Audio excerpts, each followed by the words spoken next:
2026 പത്മ പുരസ്കാരങ്ങൾ ഇന്ത്യയിലെ പ്രമുഖ വ്യക്തികൾക്ക് അവരുടെ വിവിധ മേഖലകളിലെ മികച്ച സംഭാവനകളെ മുൻനിർത്തിയാണ് നൽകപ്പെട്ടത്. ഈ വർഷം ആകെ 131 പത്മ പുരസ്കാരങ്ങളാണ് പ്രഖ്യാപിച്ചത്. ഇതിൽ 5 പത്മവിഭൂഷൺ, 13 പത്മഭൂഷൺ, 113 പത്മശ്രീ എന്നിവ ഉൾപ്പെടുന്നു. പ്രധാന പുരസ്കാര ജേതാക്കളും അവർക്ക് അവാർഡ് ലഭിച്ച മേഖലകളും താഴെ പറയുന്നവയാണ്. പത്മവിഭൂഷൺ. പത്മവിഭൂഷൺ രാജ്യത്തെ രണ്ടാമത്തെ ഏറ്റവും ഉയർന്ന സിവിലിയൻ ബഹുമതിയായ പത്മവിഭൂഷൺ ഈ വർഷം 5 പേർക്കാണ് ലഭിച്ചത്.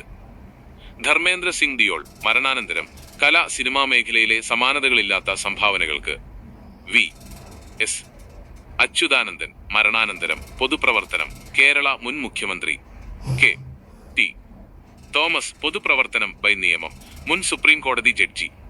എൻ രാജം കല പ്രശസ്ത വയലിൻ വാദക. പി നാരായണൻ സാഹിത്യം വിദ്യാഭ്യാസം. പത്മഭൂഷൺ. പത്മഭൂഷൺ വിശിഷ്ട സേവനത്തിനുള്ള മൂന്നാമത്തെ വലിയ ബഹുമതി 13 പേർക്ക് ലഭിച്ചു.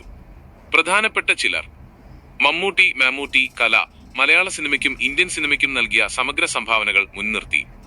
അൽക്ക യഗ്നിക് കല പ്രശസ്ത പിന്നണി ഗായിക. വെള്ളാപ്പള്ളി നടേശൻ പൊതുപ്രവർത്തനം സാമൂഹിക സേവനം.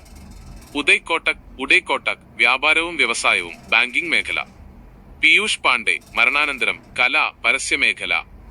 ഷിബു സോറൻ മരണാനന്തരം പൊതുപ്രവർത്തനം ജാർഖണ്ഡ് മുൻ മുഖ്യമന്ത്രി. വിജയ് അമൃത്രാജ് കായികം ടെന്നീസ്.